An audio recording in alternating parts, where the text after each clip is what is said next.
Halo semuanya, kini kita akan membahas salah satu akar dari konflik Israel dan Palestina. Jadi yang pertama tuh dari masa mandat Inggris dan migrasi besar-besaran Yahudi ke Palestina.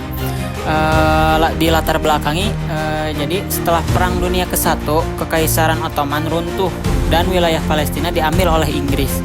Lalu Inggris mendapatkan mandat resmi dari Liga Bangsa-Bangsa untuk mengelola Palestina pada tahun 1920 hingga 1948. Jadi pada masa inilah dinamika antara komunis Arab, Palestina dan Yahudi Zionis mulai memanas, terutama karena adanya proyek migrasi Yahudi yang didukung oleh Inggris. Jadi deklarasi itu tuh disebut Deklarasi Balfour 1917.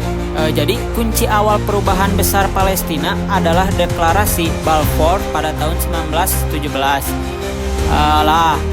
Mulailah muncul surat dari Menteri Luar Negeri Inggris, yaitu Arthur James Balfour, kepada Lord Rothschild, tokoh Zionis yang termuka di Inggris. Lalu pemerintah Inggris menyatakan dukungan terhadap pendirian rumah nasional bagi bangsa Yahudi di Palestina. Nah, namun pada deklarasi itu juga disebut bahwa hak-hak sipil dan agama komunitas non-Yahudi di Palestina harus tetap dilindungi. Nah, terus kenapa awal migrasi Yahudi itu sejak kapan gitu? Sejak akhir pada abad ke-19, gerakan Zionisme mulai mengorganisasi migrasi Yahudi dari Eropa ke Palestina. Organisasi seperti National Fund membeli tanah-tanah di Palestina untuk pemukiman Yahudi. Setelah deklarasi Balfour itu, arus imigrasi Yahudi semakin deras, terutama setelah Perang Dunia I dan meningkat tajam saat Nazi berkuasa di Eropa. Jadi hal ini tuh menimbulkan kecemasan dan perlawanan dari penduduk Arab Palestina yang khawatir kehilangan tanah dan identitas mereka.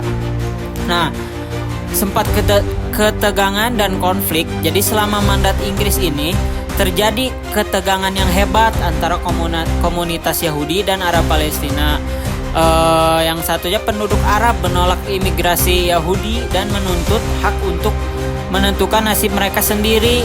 Beberapa kali pemberontakan Arab namun tidak berhasil menghentikan laju imigrasi dan ekspansi pemukiman Yahudi. Lalu Inggris pun semakin kesulitan mengelola konflik yang kian memanas. Nah, menuju pembagian Palestina, jadi setelah Perang Dunia II, Inggris menyerahkan masalah Palestina kepada Perserikatan Bangsa-Bangsa atau yang kita kenal sekarang adalah PBB. Lalu pada tahun 1947 PBB merekomendasikan pembagian Palestina menjadi 2 negara, satu untuk Yahudi dan satu untuk Arab. Namun rencana ini ditolak oleh negara Arab dan masyarakat Palestina karena dianggap tidak adil dan melegitimasikan pendirian negara Yahudi di tanah Palestina. Nah, selanjutnya ada dampak mandat Inggris dan migrasi Yahudi. Jadi terdapat dampaknya setelah itu. Dukungan Inggris terhadap migrasi Yahudi dan pendirian negara Yahudi di Palestina menjadi salah satu akar konflik yang masih berlangsung gitu hingga kini. Nah, perubahan demografi, kepemilikan tanah, dan ketidakadilan politik pada masa mandat Inggris itu memicu gelombang konflik, pengungsian, dan penderitaan rakyat Palestina yang terus berlanjut hingga saat ini. Nah, sekian penjelasan tentang mandat Inggris dan imigrasi Yahudi ke Palestina. Semoga penjelasan ini membantu kita agar memahami akar sejarah konflik Israel dan Palestina. Pentingnya mencari untuk solusi berdamai adil bagi semua pihak, mau dari pihak Israel maupun dari pihak Palestina. Sekian dan terima kasih.